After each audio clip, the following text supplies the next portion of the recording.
आज से आपके YouTube चैनल जकुस्त पे एक नई सीरीज स्टार्ट होने वाली है जिसमें मेरे साथ में रहेंगे रूसी मित्र जो कि रूस से आए हुए हैं और उन्हीं के साथ में हम लगभग एक महीने तक भारत की यात्रा करेंगे विभिन्न विभिन्न शहरों में विभिन्न स्थानों पर, जिसकी हम शुरुआत करेंगे दिल्ली एयरपोर्ट के पास में स्थित महिपालपुर से मात्र 2 किलोमीटर की दूरी पर स्थित सुल्तानगढ़ी, जो कि मुगलों द्वारा बनाई हुई पहली इमारत थी। और इतिहासकारों का ऐसा मानना है कि हिंदू धर्म और दूसरे धर्मों की इमारतें और मंदिरों की टूटने की शुरुआत भी यहीं से हुई थी।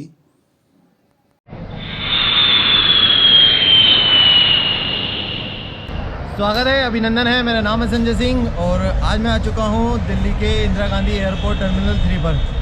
तो आज मैं क्यों आया हूँ, क्योंकि मुझे मेरा एक जो फ्रेंड है रशिया से आ रहा है, उसके साथ में एक नई सीरीज़ स्टार्ट होने वाली है, तो वो ज़रूर आप देखिएगा। तो अभी उसका आगमन का टाइम है 10:45, तो अभी मैं वेट कर रहा हूँ। इंदिरा गांधी इंटरनेशनल एयरपोर्ट बहुत ही साफ और स्वच्छ तरीके से बनाया गया है। इसको 2 सेक्शनों में डिवाइड किया गया है। नीचे जब आते हैं तो वो अराइवल का होता है, मतलब कि वहाँ पर विदेश से जो लोग आते हैं उनकी फ़्लाइट लैंड करती है और वहाँ से उनका निकलना होता है। इसके ऊपर एक और बनाया गया है, वो डिपार्ट का है। जब आप विदेश जाते हैं तो आपको ऊपर वाले सेक्शन में जाना होता है। तो इन बातों का दोनों का ज़रूर ध्यान रखें। फ़्लाइट लैंड होने के बाद में इमिग्रेशन को पूरा करने में करीबन 1.5 से 2 घंटे लग जाते हैं, तो इतना मुझे इंतज़ार करना पड़ा। रूसी कल्चर में आमतौर पर जब भी हम किसी महिला से मिलते हैं तो कुछ इस तरह का ग्रीटिंग होता है। ये महिलाओं में भी होता है, महिला पुरुष में भी होता है, पर पुरुष पुरुष में नहीं होता है। पुरुष इस तरह से ग्रीटिंग नहीं करते, वो हाथ मिलाते हैं और ज़्यादा होगा तो गले मिलेंगे। पूरा एक दिन का रेस्ट करने के बाद में हम अगली सुबह निकल जाते हैं सुल्तानगढ़ी के लिए, जो कि बहुत ज़्यादा दूर नहीं थी। एयरपोर्ट से अगर देखा जाए तो सिर्फ 5 किलोमीटर की दूरी पर था। हम लोग जा रहे थे गूगल बाबा की मदद से, पर वो हमें मेन रास्ते से ना ले जाते हुए किसी जंगल के रास्ते से ले जा रहे थे। शुक्र है हमें इन भैया का जिन्होंने हमारी मदद की और हमें सही रास्ता बताया।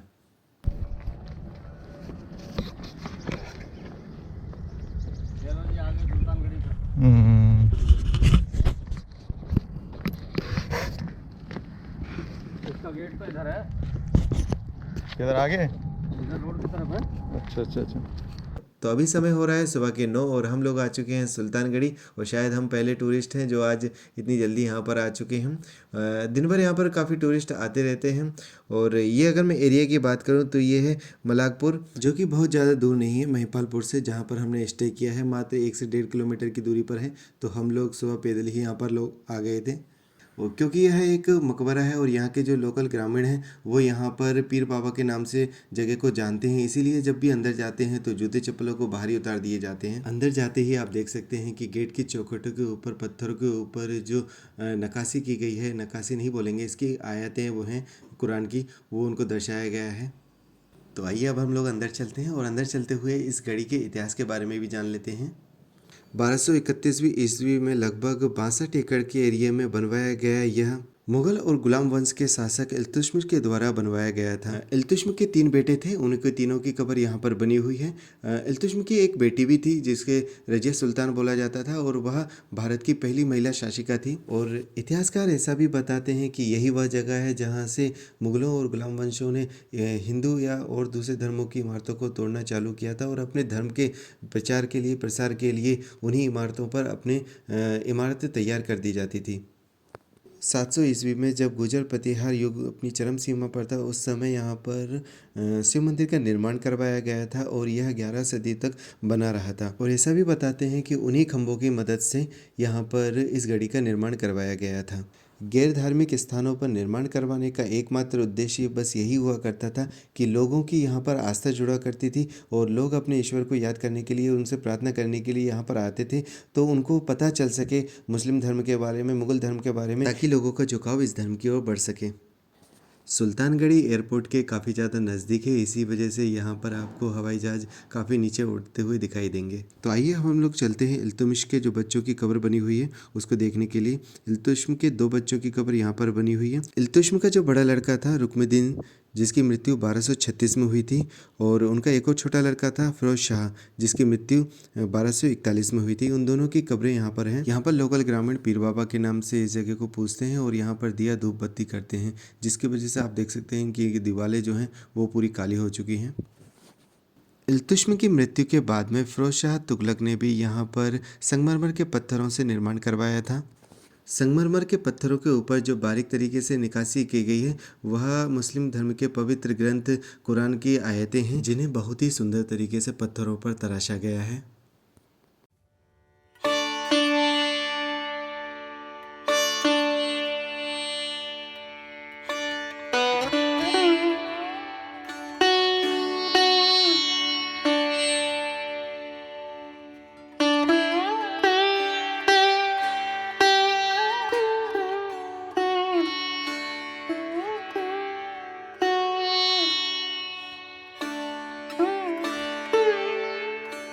यूँ तो आपको इस गढ़ी के चारों तरफ घने जंगल से दिखेंगे, पर आप इस एरिए के करीबन 62 एकड़ में जाएंगे तो आपको कहीं ना कहीं छोटे मोटे खंडर आपको दिखाई देंगे जो कि इसी सल्तनत से जुड़े हुए हैं।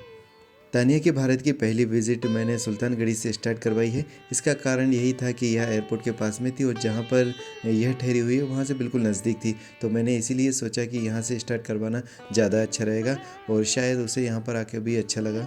अगर इस गढ़ी के कंस्ट्रक्शन को देखा जाए तो यह बिल्कुल ही हमारे जो फोर्ट वगैरह बने हुए होते हैं उनकी तरह ही इसको बनाया गया है। इसकी नींव में जैसे कि देख सकते हैं कि पत्थर और लाइम स्टोन और जो बलुआ पत्थर होता है उनका इस्तेमाल किया गया है, उसके चूरे का इस्तेमाल किया गया है, तो इस तरह से इसको खड़ा किया गया है।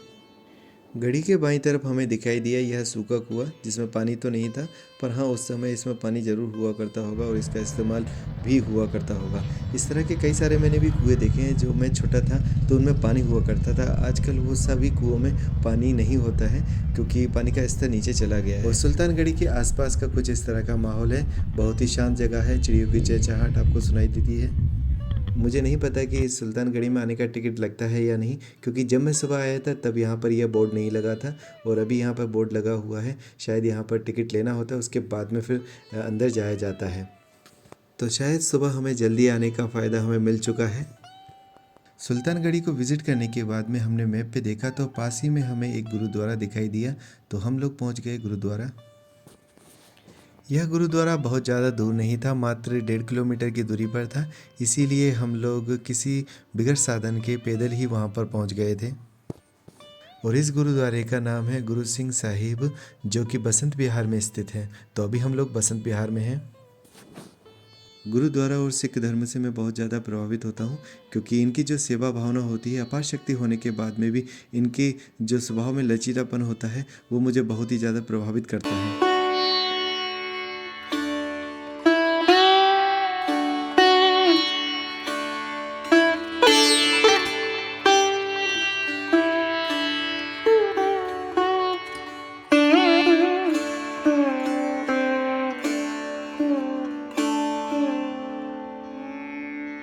गुरुद्वारे का बहुत ही साफ़ सुथरा और स्वच्छ माहौल देखकर और शांति का माहौल देखकर बहुत ही अच्छा लगता है यहाँ पर।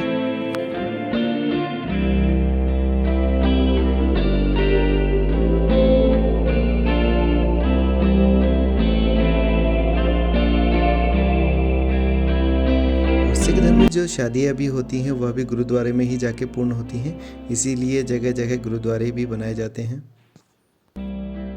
और मैं चाहता था कि तानिया को हिंदू धर्म के बारे में भी ज़्यादा से ज़्यादा पता चले, इसीलिए पास ही में एक शनिदेव मंदिर भी था, तो वहाँ पर भी हम लोग गए थे।